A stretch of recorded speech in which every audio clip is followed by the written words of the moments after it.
Welcome to the deep dive. Today we're looking at Micah chapter 4. Right. It's a chapter with this really striking contrast, I think. You get this powerful vision of future peace, but it's set right against, well, the reality of suffering and conflict happening now. Exactly. And that tension is key.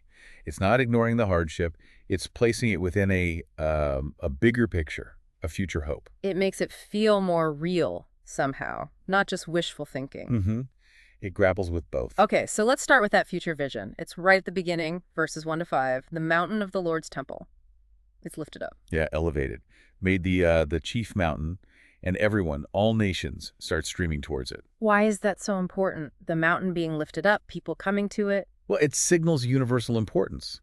God's presence, God's teaching becoming central for everybody. And they want to learn. They say, come, let us go up. He will teach us his ways. So the law, God's word, goes up from there. From Jerusalem, yes, to guide everyone. And then comes that really famous image, the result of all this teaching. Ah, yes.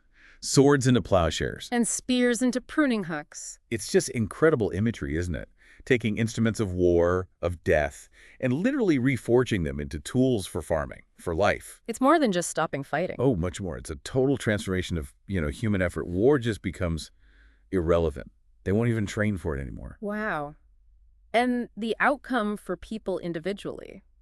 The text mentions sitting under your own vine and fig tree. That specific phrase, it evokes such a sense of personal safety, like deep security and prosperity in your own space. Nobody bothering you. And no one will make them afraid. Exactly. Total peace. And even though it mentions other nations might do their own thing, the commitment is clear. We will walk in the name of the Lord our God forever. That's quite the picture. But like we said, Micah pivots pretty fast. Verse 6 hits differently. It does. Suddenly we're back to the present, or at least the difficult reality. God promising to gather the suffering. The lame, the exiles, those brought to grief. Yeah, all the brokenness and pain. But it's not just about gathering them. It's about transforming them. The lame become a remnant, a strong core. The scattered become a strong nation. So weakness turned into strength. And ruled by the Lord from Mount Zion forever. Plus that specific promise to Jerusalem, the daughter of Zion. Restoring its former dominion, its kingship. Which is interesting because right after that, verses 9 and 10, it asks, why are you crying out?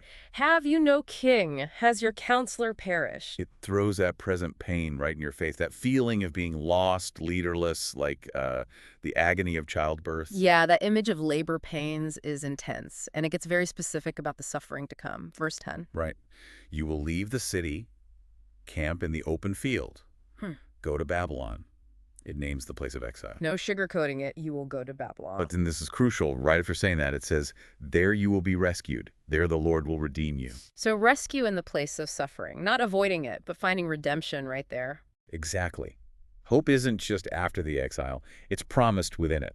It's a really powerful nuance. Okay, because then verses 11 to 13 talk about another threat, maybe before the exile or part of it.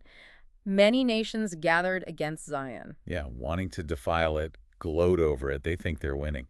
But the text says they don't get it. They don't understand God's plan. Not at all. They see Zion like sheaves of grain they're gathering to crush. But God's perspective is the complete opposite. He's the one gathering them, the nations. Like sheaves, yes.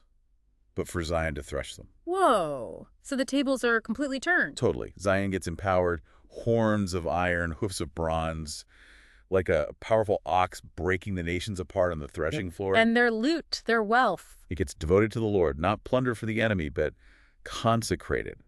It just reframes the whole threat.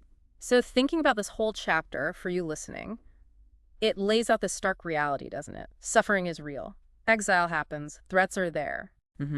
But alongside that, constantly is this unbreakable vision, ultimate peace, restoration, God's final triumph, even redemption found in the midst of the worst of it. It really invites you to sit with that tension, the difficulty that's present, the already against the hope that's promised, the not yet. And it speaks to something deep in us, I think, that desire for real security, for justice, for things to be made right. We've gone from this incredible future peace through gathering the broken, faced the agony of the present and the coming exile, but then saw this divine reversal of fortunes. So maybe the thought to leave you with is this. How does holding on to a vision like Micah's, this ultimate peace and justice, actually change how you live through the conflicts and uncertainties you see or experience right now? What does it really mean to live in that space between? Something to reflect on from this ancient text's powerful contrasts.